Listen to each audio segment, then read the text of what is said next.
আদালতে কর্মবিরতি গ্রেফতারের দাবিতে পথে আইনজীবীরা।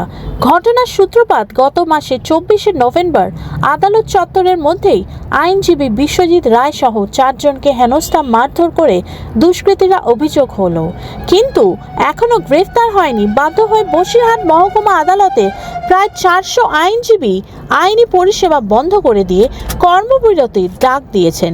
গতকাল বুধবার থেকে আজ বৃহস্পতিবার লাগাতার আন্দোলনের পথে আইনজীবীরা, যার ফলে সমস্যায় পড়েছে সীমান্ত থেকে সুন্দরবনে আসা বিভিন্ন বাদী ও বিবাদী পক্ষের আইনি পরিষেবা থেকে বঞ্চিত হচ্ছেন।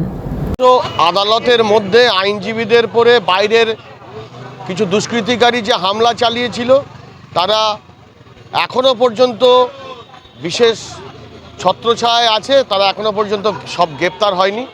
সেই গ্রেপ্তারের দাবিতে এবং আমাদের আইনজীবীদের নিরাপত্তা এবং নিশ্চিত করার দাবিতে আমাদের এই আন্দোলন চলছে। এদেরই কোনো নিরাপত্তা নেই।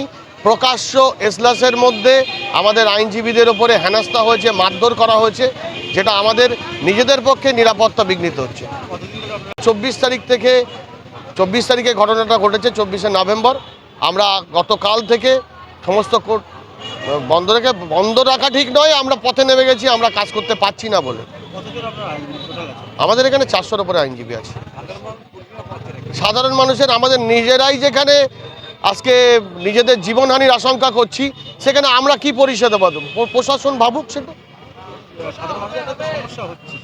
সাধারণ মানুষের অবশ্যই সমস্যা হচ্ছে। তারা দূর দূরান্ত থেকে আসছে, বিচার পাচ্ছে না। তারা তো নিজেরাই আমাদের সাথে আছে। তারা বলছে আমাদের উকিলবাবুদেরই নিরাপত্তা নেই, তা তারা আমাদেরকে কি করে নিরাপত্তা দেবেন? সুতরাং তারা আমাদের হামলার পেছনে কি কারণ সেটা প্রশাসন উদ্ধার করবে, তদন্ত হওয়া উচিত। এখনো পর্যন্ত তদন্ত সেদিকে গতি প্রকৃতি নেয়নি। প্রশাসন, বিশেষ করে পুলিশ প্রশাসন অন্ধ হয়ে বসে আছে। এসপি সাহেবের টোটালটা নলেজ থাকা সত্ত্বেও এখনো কোনো পদক্ষেপ নেয়নি। পুলিশের ভূমিকা একেবারে নিশ্চুপ। এখনো পর্যন্ত একটা লোককে পুলিশ নিজেদের ক্ষমতায় অ্যারেস্ট করতে পারেনি, তদন্ত স্টপ করে রেখেছে। অ্যারেস্ট হয়েছে কোর্ট থেকে। সেই দিন ঘটনার সময় কোর্টের যে পুলিশ আছে তারা যে কজনকে অ্যারেস্ট করেছিল, তারপর থেকে বাকি লোক কেউই অ্যারেস্ট হয়নি। আন্দোলন চলবে।